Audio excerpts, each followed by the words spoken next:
These is a piece of hardware sold by Apple. iPhone, iClaudius, or iCaramba. Now look, I just read an article about Steve Jobs that said he divided Apple employees into two groups: insanely great and crappy. Okay, that's cool. Not mean at all, Steve Jobs. I'm sure he totally had a normal brain. Hey, not gonna be rude. He passed away. Now look, what's the name of the handheld device that many of you play confetti on every weeknight? Well, I mean, it's not your iCaramba. No, it's your iPhone. iPhone. That's the correct answer. Great, where are we at? We got, 24,063 players who got that first one right. And 58 of you said iCaramba. That happens. Not a big deal. iCaramba. Simpsons. Now, there's a lot of game left. Let's move on to the next one. Question number 2. What actor played Han Solo in The Empire Strikes Back? Hunter Mitsubishi, Walker Smart Car, or Harrison Ford? Now, apparently, George Lucas originally wanted Han Solo to be a big green fish monster with gills. They eventually made him a normal beige human with no gills, but luckily, if you're into sexy human-sized fish, you can just check out The Shape of Water. It came out in 2017. It's got a whole bunch of that. Now, sometimes I wonder if there's a comedy robot that writes these easy questions, because if so, it deserves a raise. Now, Hunter Mitsubishi? What even is that? Seriously, what, huh? Anyway, the actor who played Han Solo is named Harrison Ford, everyone. Harrison Ford, that is the correct answer. And look at this, we got 22,194 players who are 2 for 2. And you're still in the mix for a piece of that $5 grand. You're doing well. I love it. Well, let's go right on to the next one, shall we? Question number 3. Which of these famous Janes is fictional? Jane Eyre, Jane Austen, or Jane Goodall? Now, speaking of famous Janes, you know, Jane the Virgin just did its final table read. But hey, don't worry. It won't be gone if we remember it. Also, I'm pretty sure it'll be on Netflix forever, so that's a thing.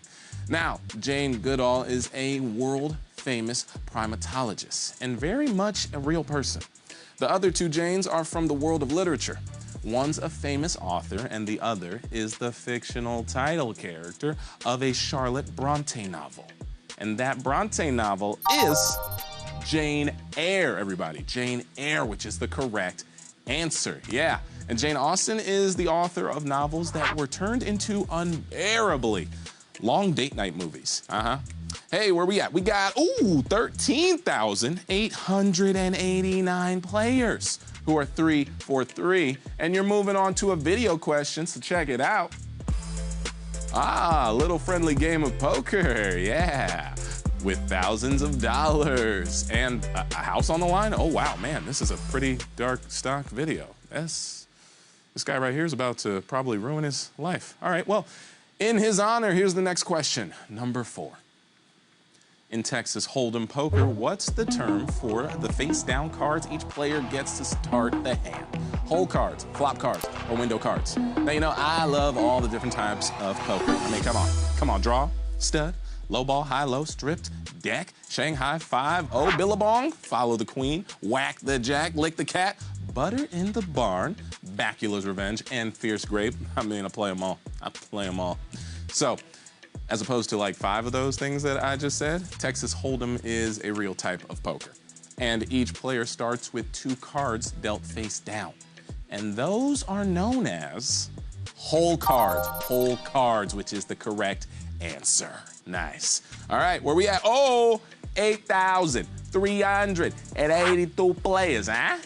Yeah, you're still in the game. You're doing great.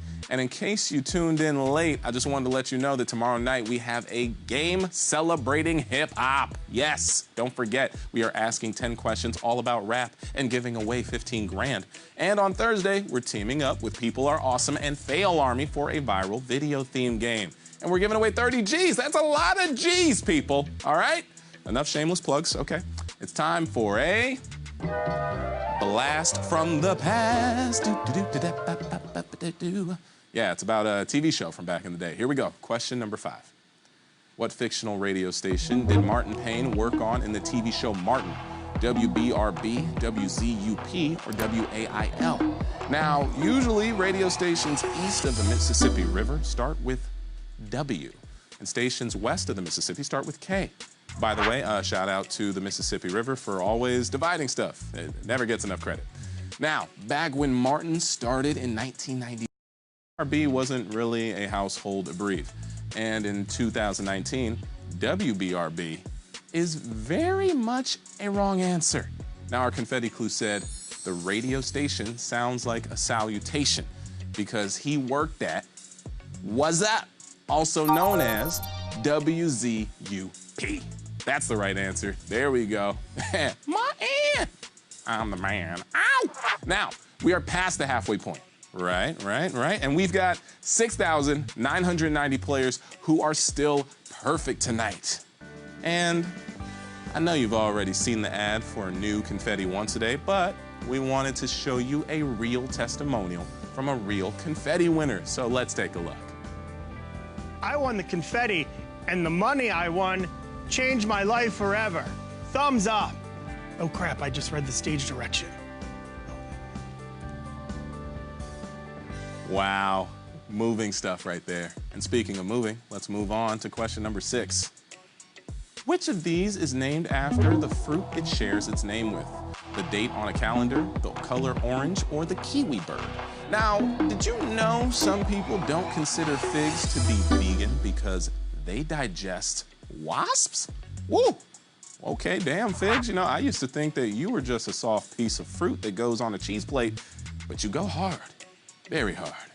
All right, so date on a calendar has nothing to do with the fruit kind of date.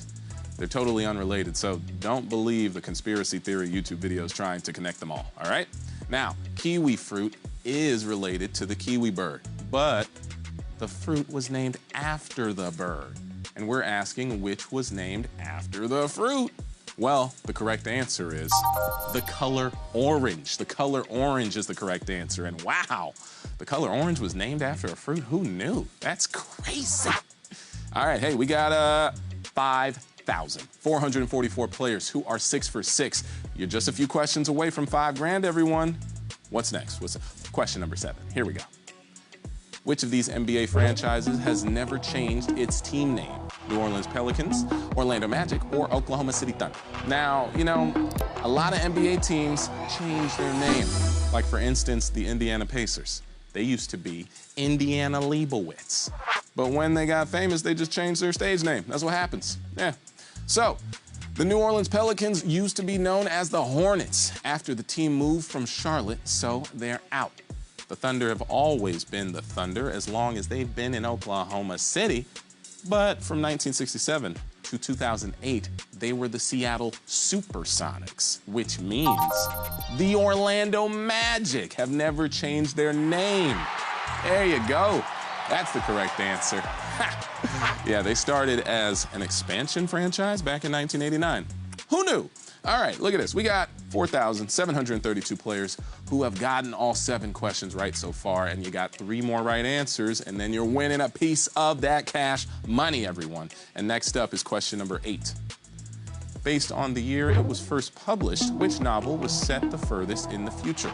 Brave New World, Ready Player One, or 1984? Now, speaking of futuristic books, remember that young adult dystopian novel I wrote about a renegade game show host who saves humanity? And then I did a page 1 rewrite and it became a cookbook. Do you remember these episodes? Well, I did another rewrite and now it's a zine about ska bands. Yeah, it's 89 pages, double space. Maybe I'll let you read it one time, sometime, I don't know. Now, this is going to be a long mathy explanation. So you know what that means, right? It's a beautiful mind time. 1984 took place in 1984. It was published in 1949, so that was 35 years into the future. Brave New World is set in the year 2540, a whopping 608 years after 1932, when the book came out. Okay, but what about Ready Player One? Well, it was published in 2011 and set in 2044, and that's a difference of 33 years, which means Brave New World is the correct answer. Wow. That was amazing. All right, we got a party fountain. No! Oh, damn! Oh no, I thought they would get it. Hey, it looks like you missed it. No problem, though. A lot of people thought it was 1984. Hey, remember to share those answers with your friends, family, loved ones, those that are still in the game that you want to help win. Also, yeah, maybe a free life saved you. Who knows? I hope so. Look, we got 1,338 players who are still in the game after 8 questions. And now... The struggle is real. The struggle is real. And it's a question all about a movie, so here comes question number 9. The secretary of what federal department had a cameo in the 2003 film Stuck on You? Treasury, HUD, or Commerce? Now, you know, probably my favorite cabinet member is the head of the Small Business Administration, Linda McMahon. And I have no idea what her policies are, but I just remember her from pro wrestling. She's resigning as of today, so I guess the producers thought her storyline got boring? Maybe. I don't know. Now, Stuck on You was a comedy about 2 conjoined twin brothers played by Greg Kinnear and Matt Damon.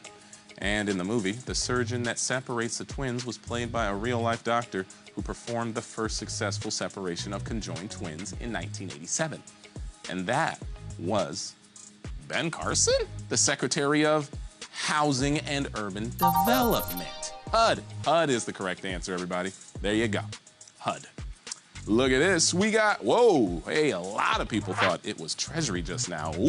Whoopsie doodles. Well, we got 615 players who are 9 for 9 and have earned the right to take on the final question with $5,000 on the line.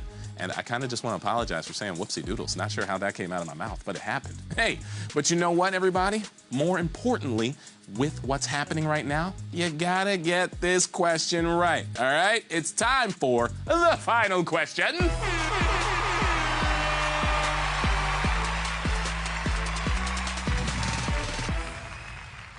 Here it is. What happened for the first time at the corner of Wall and Broad Street, or Broad Street, in streets in New York City on April 30th, 1789? Washington inaugurated, invention patent issued, or New York Stock Exchange founded, everyone?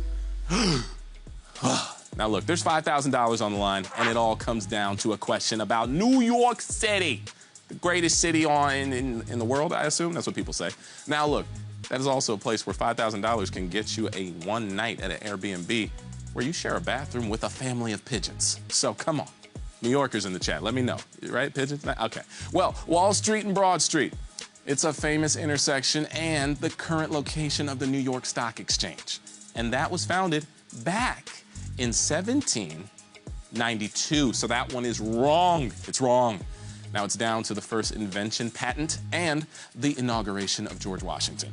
So on April 30th, 1789, at a joint meeting of Congress, an oath was taken and an address was delivered by America's first president, which means Washington inaugurated. That's the correct answer. Yeah. Hey, did you pick our first president for our last question? Well, if you did, then that means you got all 10 right and you just won a piece of 5 large.